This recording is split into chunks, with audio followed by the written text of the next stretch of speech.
Assalamualaikum warahmatullahi wabarakatuh. Dan selamat pagi saya ucapkan kepada semua pembeli e-video. Bersambung semula kita di chapter 3 part yang keempat, tak silap saya. Ini part yang keempat. So kita sambung balik dalam topik di mana tempat marking bermula, di manakah bermula itu sebenarnya, di manakah tempat bermula, apakah yang dimaksudkan tadi, pelajaran yang tadi dimaksudkan bermula. Seperti biasa saya cakap, bermula ini adalah support dan resistance. Di mana bermulanya jatuh dan di mana bermulanya naik, itu adalah support dan resistance. Di mana tempat support dan resistance ini adalah tempat kita nak melakukan order ataupun melakukan enter position kita, buy atau sell. Kita akan entry di dekat kita akan entry dekat support, kita akan entry sell dekat resistance, dan kita akan entry buy di support. Okay, so selain daripada tu kita tak boleh entry sekali-sekala kita tanpa ada tempat nak merujuk. So kita tempat nak entry adalah kita kena gunakan tempat support dan resistance. So betapa pentingnya kita kena faham dulu apakah yang dimaksudkan tempat bermula itu dan apakah yang dimaksudkan tempat SNR yang valid itu. So saya nak straight to the points. Saya nak explain sedikit, serba sedikit berkenaan dengan time frame, which is di time frame ni kenapa diciptanya time frame ini. Ada M1, ada M5, ada M15, ada M30, ada H1, ada H4, dan ada daily one, ada weekly dan ada monthly. So ada orang yang trading yang minat kepada swing, ada orang yang minat kepada scalping, ada orang ada yang minat pada intraday. So itu terpulang kepada individu masing-masing, di mana dia nak melakukan entry dia lah. So apa yang saya nak bicarakan sekarang ini berkenaan time frame. Okay, berkenaan time frame, kita ada M1. Okay, kita ada M1. Kita ada M5. Kita ada M15. Kita ada M30. Kita ada H1. So dalam M1, M5, M15, M30 dan H1 ini adalah lower time frame. Kita panggil ianya adalah lower time frame.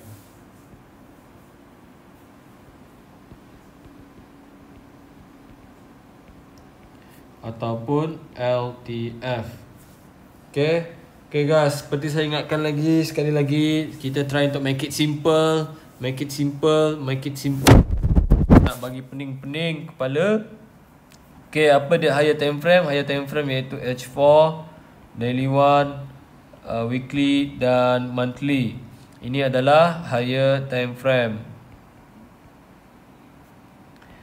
Okay, tak ada masalah untuk kita pakai semua time frame untuk mencari setup.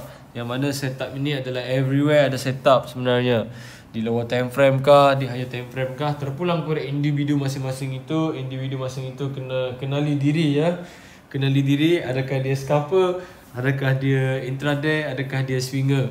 Okay, contohnya jika dia adalah swinger, dia perlu merujuk kepada higher time frame, di mana H4, daily, weekly, monthly. Ingin saya nasihatkan, bila dia menggunakan monthly, janganlah tengok monthly itu setiap masa, setiap jam, setiap minit. Dia tunggu setup dekat monthly tu. Berjanggut tuan-tuan bila tunggu setup dekat monthly. Okay, so kita cukup marking mungkin sebulan sekali ataupun seminggu sekali untuk melawat time frame monthly ini. Dan kita marking seminggu sekali pun sudah cukup sebenarnya. Tak perlu kita nak tengok setiap masa. Sama juga dengan weekly, kita boleh tengok dia dalam seminggu sekali. Seminggu sekali ya. Okay, dan dalam daily pun kita boleh tengok hari-hari, dan cukup dalam sekali sehari kita tengok untuk marking. Untuk marking. Dan H4 ni dia tak laju sangat. Dia taklah macam terlalu perlahan sangat. Dia adalah medium lah. So H4 ini sesuai untuk bagi yang intraday ataupun swinger juga sebenarnya. So apa yang kita perlu fahamkan adalah apa dia support resistance itu tadi. Yang baru ni saya terangkan berkenaan time frame. Contoh macam kita menggunakan lower time frame, tak ada masalah sebenarnya. Bila kita nak trading di M1 pun tak ada masalah, di M5 tak ada masalah, M15 tak ada masalah sebenarnya di lower time frame. Okay, tak adalah macam mitos-mitos yang cakap kalau pakai M1 ni terlalu laju. Cuba korang feel the beat of M1 tu. Dia akan ada dia punya resepi tersendiri di M1 tu sebenarnya. Tanpa ada M1, tanpa ada di lower time frame ini, takkan adalah di time frame besar ni sebenarnya. Okay, contoh macam yang kita tengok sekarang ni adalah time frame M5. Dalam satu biji candle tu ada 5 minit di M1 pecahan dia.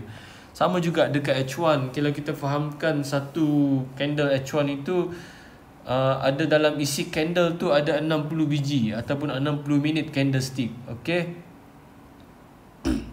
so sekarang kita cuba untuk fahamkan apakah yang dimaksudkan dengan first left.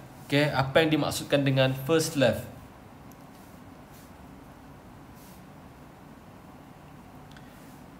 Okay, yang dimaksudkan dengan first left tadi,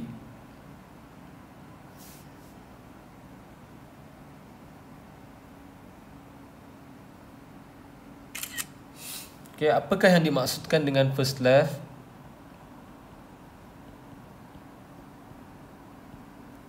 Okay, apa yang dimaksudkan dengan first left ni tuan-tuan? Pelajaran ni amat penting. Okay, first left ni adalah first left, your first left. Okay, sentiasa ingat, sentiasa pegang ayat ini. Apapun jawapan yang membuatkan candlestick ataupun harga itu naik, apapun yang membuatkan harga itu turun, adalah jawapan dia di sebelah kiri anda sahaja. Jawapan dia adalah di sebelah kiri. Contohnya di sini, kenapa berlakunya kejatuhan ni? Kenapa berlakunya kejatuhan ini? Dan kenapa berlakunya kejatuhan di sini? Adalah jawapannya adalah di sebelah kirinya, di sebelah kirinya, di sebelah kirinya. Cumanya kita nak fahamkan apakah yang dimaksudkan dengan first left, apakah yang dimaksudkan dengan first left itulah sebenarnya. Okay, contoh macam ni, kenapa dia bermula naik di sini? Adalah sebab di sebelah kirinya. Kenapa dia bermula naik daripada sini? Adalah sebab di sebelah kirinya. Dan apa kenapa sebab ini dia ada sebelah kirinya? Semua ini adalah jawapan dia adalah sebelah kiri sahaja, on the left, on the first left, on the first left. Okay, remember on the first left. Okay, so now contoh macam di sini.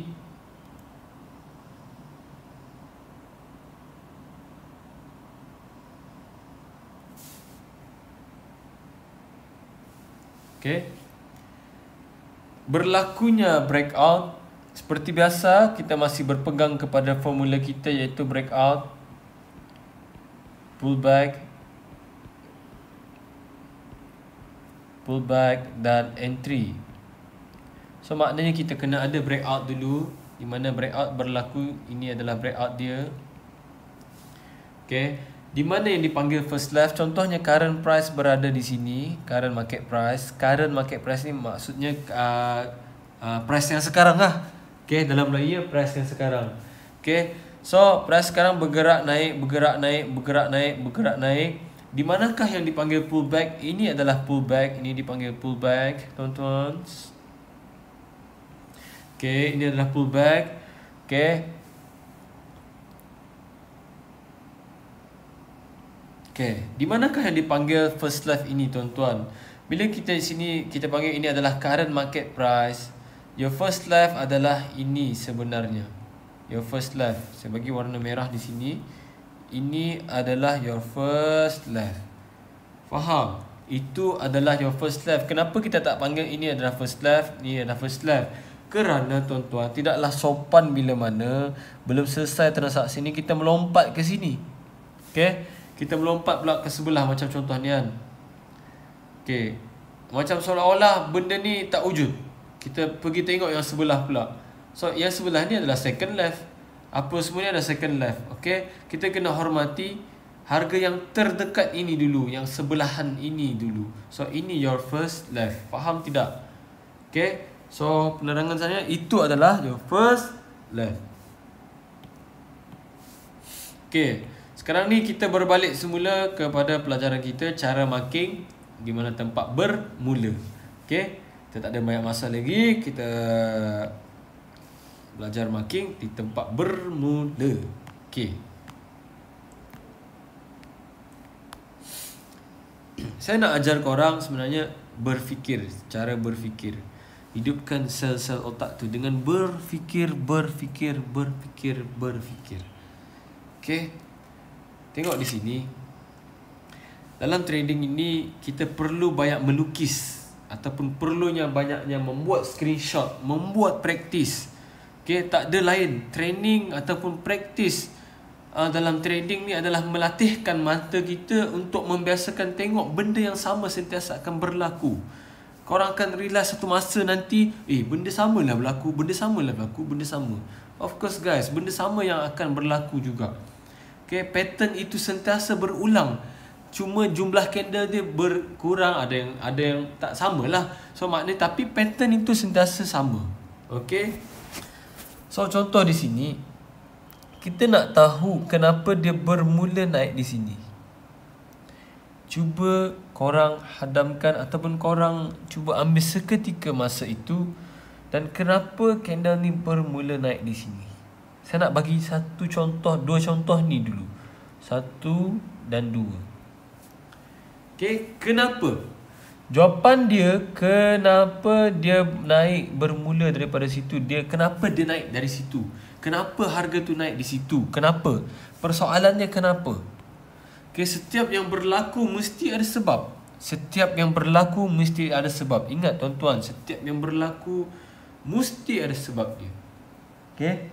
So, jawapannya hanyalah, jawapannya di sebelah kiri anda. Hanya sebelah kiri itu jawapannya. Kita akan merujuk di sebelah kiri ini, di mana dia telah datang balik, di mana tempat dia bermula naik. Price akan datang balik di tempat dia bermula naik. Saya pernah dengar Sam Seddon cakap, I will wait for the price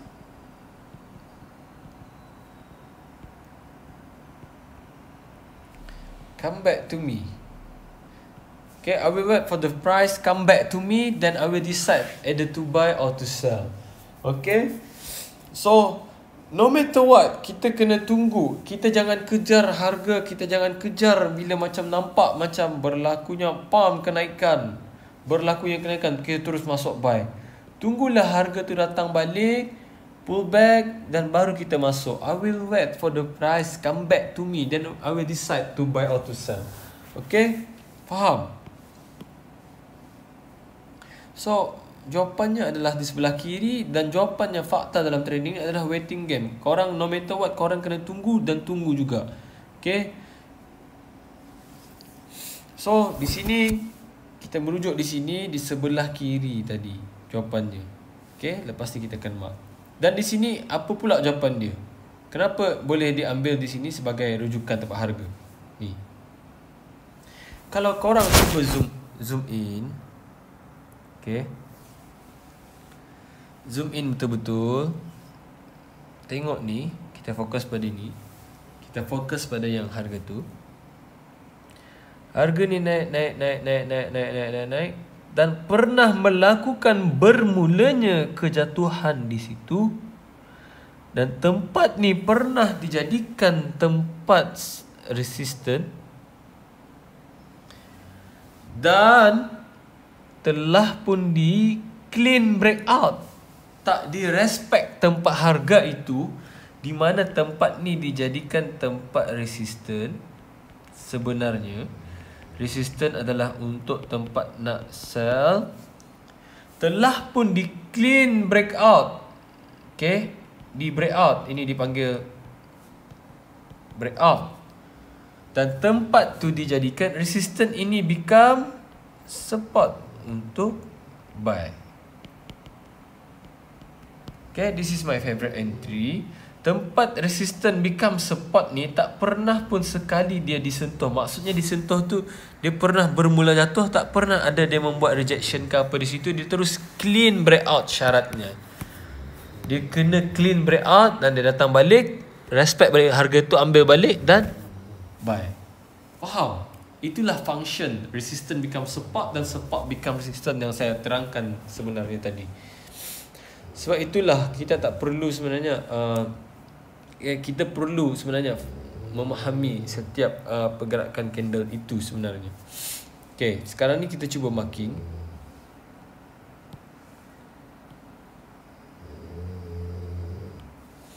Okay. Apa yang kita perlukan di sini adalah tempat bermula. Okay. Bermula. Okay. Bermula.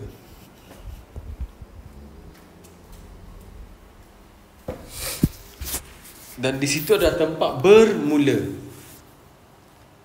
Dan apabila candle sampai tempat bermula tadi, apabila candle sampai tempat bermula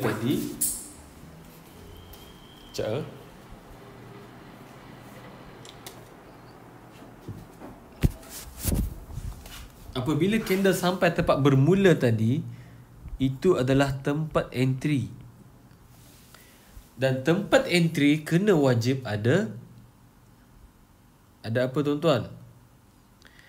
Tempat entry kena wajib ada confirmation. Apa confirmation dia?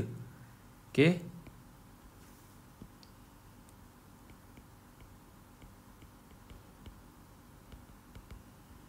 Kena wajib ada confirmation. Okay, confirmation dia apa? Dia contoh macam ni. Dia bermula naik. Okay. So, bila dia sampai tempat bermula tu, dia perlu buat lagi bermula naik dan second bermula lagi. Sebab tu saya cakap second entry is always the best.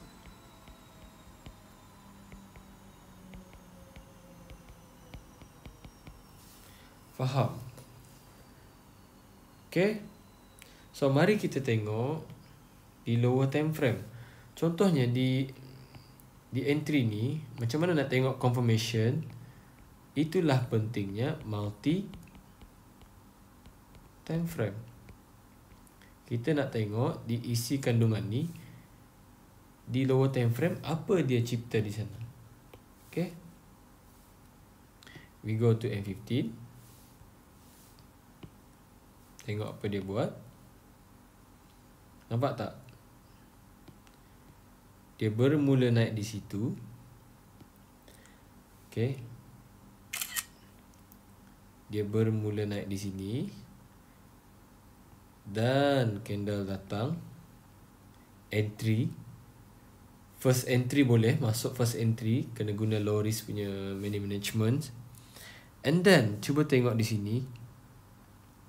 Dia bermula naik lagi di situ. Kita ambil box lagi di sini. Dan the next candle datang. Ambil lagi tempat bermula ni. Faham tak? So, jadi tercipta ialah pattern macam ni. Faham? Okay.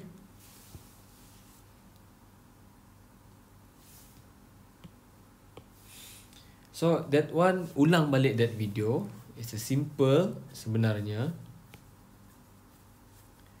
Okay.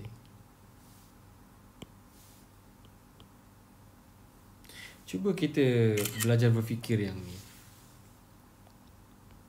Kenapa dia buy dekat sini? Dan naik terus dekat situ. Cuba tengok, kita zoom in. Nampak tak korang?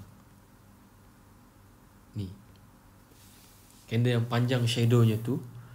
Kalau korang ambil feel the beatnya, dia pernah naik sampai di situ dan bermula jatuh secara drastik. Okay. Dan tempat tu sepatutnya dijadikan tempat sell, di mana tempat bermulanya jatuh secara drastik dan telah pun di clean breakout, tak di respect. Dan tempat itulah dijadikan resistance become support. Okay. Faham?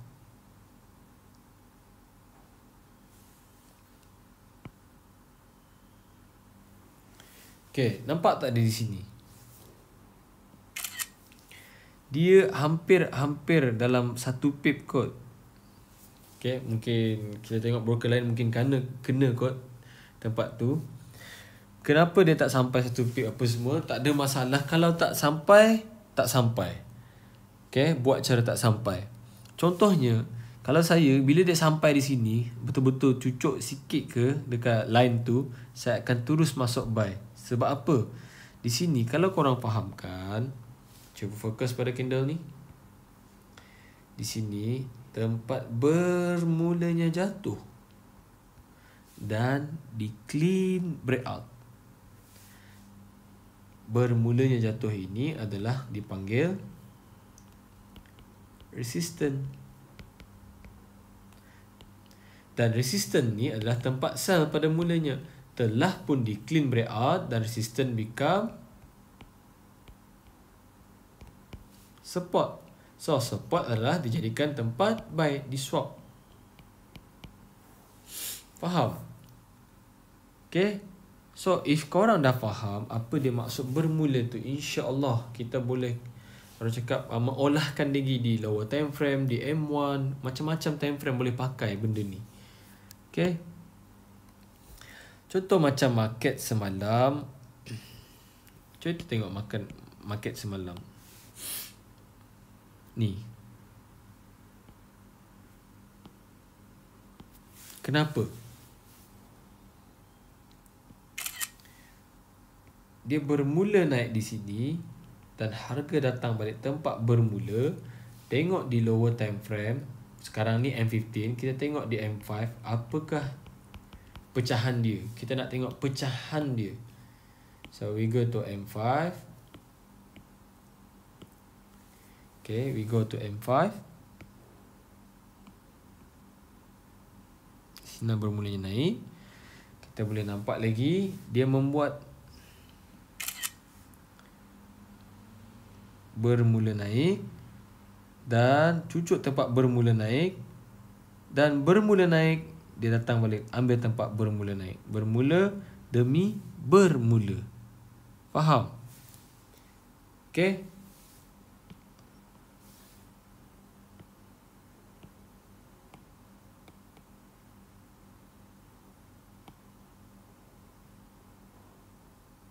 Okay.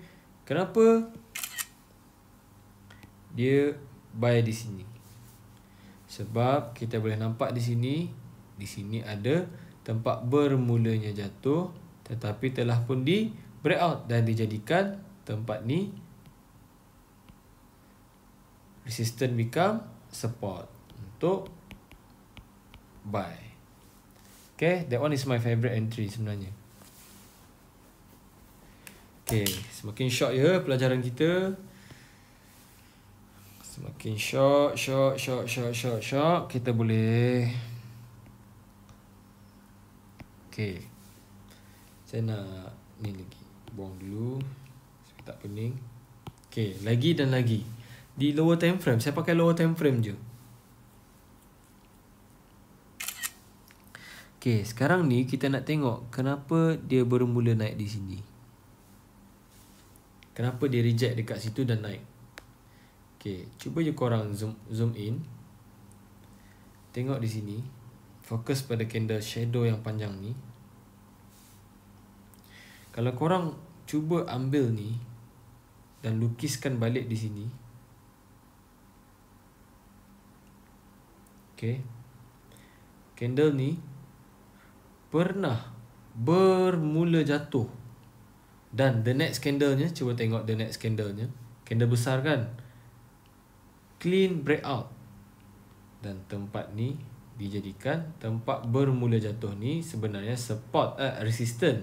Dan telah pun di clean breakout dan dijadikan tempat ni adalah tempat untuk resistance become support.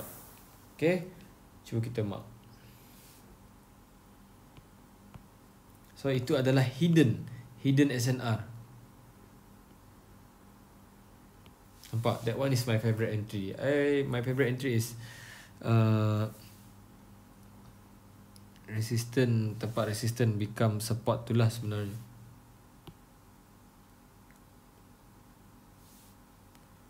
Okay. Boleh tangkap semua?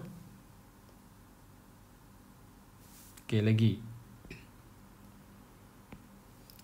Saya ingin menerangkan berkenaan ni.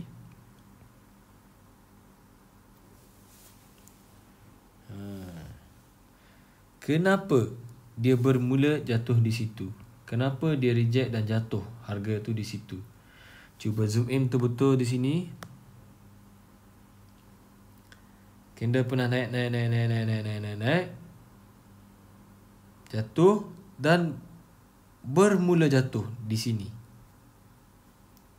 Dan tempat tu tak pernah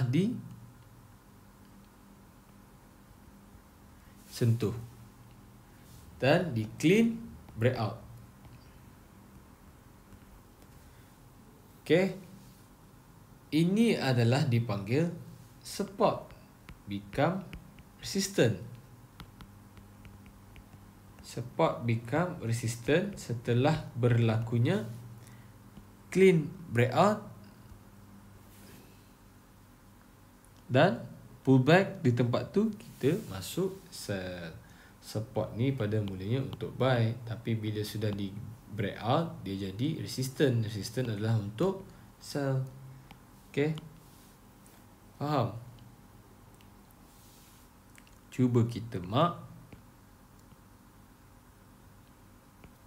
Okay, so semua ni adalah is my favorite entry sebenarnya. Okay, dan lagi ini pun sama juga cerita dia. Dia pernah bermula naik di situ. Bermula naik. Okay, dia pernah bermula naik di sini. Tetapi telah pun di clean breakout. So, bermula naik ni adalah ini pada mulanya support dan dijadikan resistant. Okay. Faham? Okay, semoga korang dapat tangkap pelajaran bermula ni sebenarnya. Okay. Ianya sangat basic. Okay, everyone okay? Ambil rehat dulu, pergi minum air dulu. Puasa. Puasa, jangan tak puasa. Okay. Lagi. Saya suka bagi contoh lagi dan lagi, contoh lagi dan lagi. Sampai korang macam, okay. Tengok lagi balik video ni. Oh, ini rupanya yang Paul nak sampaikan ni. Okay. Cuba kita tengok di sini. Kenapa dia reject harga ni? Kenapa? Jawapannya adalah di sebelah kiri. Cuba tengok ni.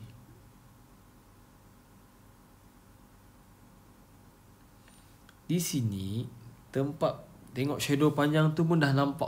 Tempat bermulanya jatuh di situ secara drastik dan telah pun di clean breakout. BO ni breakout. Di sini resistant.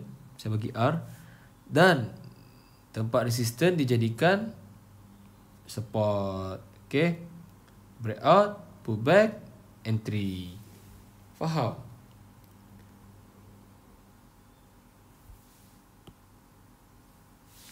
Okay, boleh faham?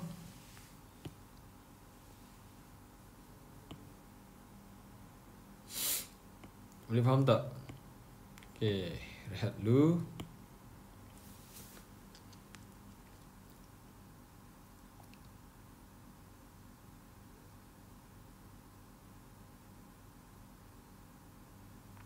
Okay.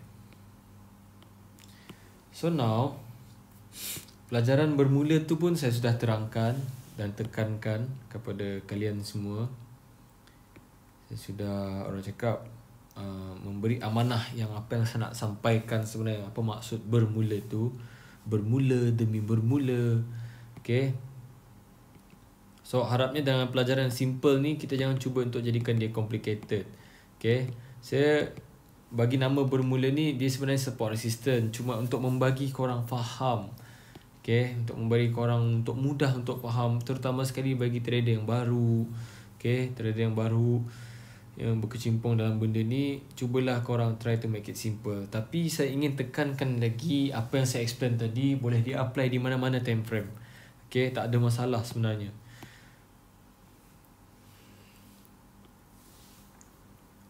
Okay, kita masuk balik di GBP JPY. Okay, GBP JPY ni sebenarnya kalau saya trading jamnya 3.45 petang. Jika 3.45 petang saya terlepas, saya akan pergi ke US session which is malam 8.9.10. Okay, 8.9.10. Kalau korang tengok pukul 3.45, dia akan ada selalu berlaku pergerakan yang kuat. Okay, bila kita tengok di sini,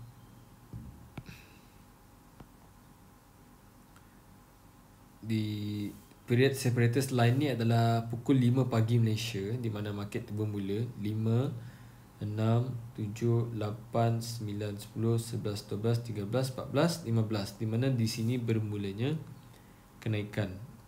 Okay,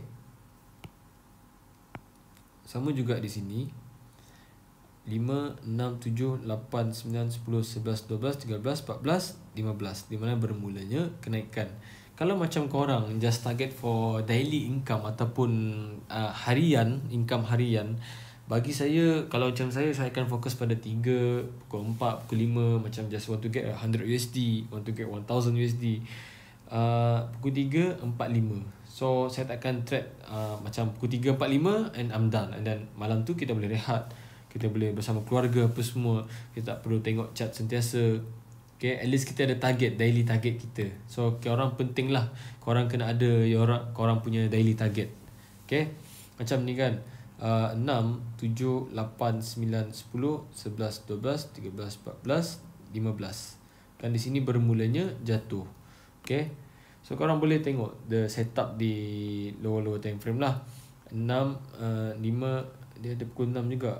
5, 6, 7, 8, 9, 10, 11, 12, 13, 14, 15, 16. Tengok sekitar pukul 4 dia membuat signal look to the left. Apa dia ambil? Tempat bermulanya jatuh.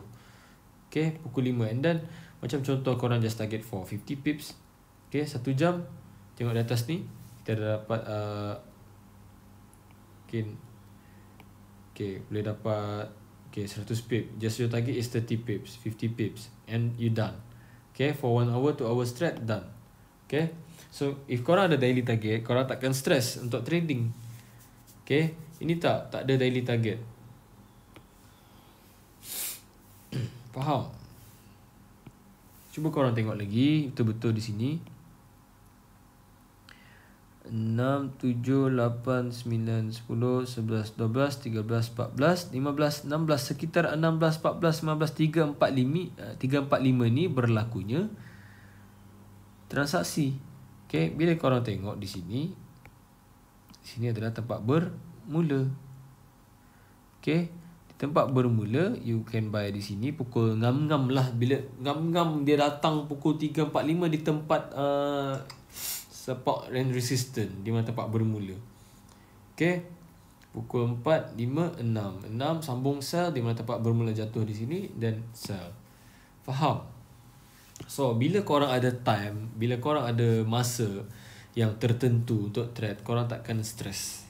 Okay, korang akan lebih, orang cakap, tenang untuk melakukan decision, and then korang lay di target, tak stress, dapat daily target macam contoh 1000 USD per day, 500, 150, whatever your punya daily target, you withdraw on that day. You kena wajib withdraw kan, you kena jadikan prinsip untuk korang untuk withdraw hari-hari. Hari ni orang ada dapat profit tapi untuk withdraw takut. Okay, tak faham. So itu adalah penerangan saya bagi chapter 3 dan 4, chapter 3 part 4. Alright, mungkin itu saja. Assalamualaikum warahmatullahi wabarakatuh.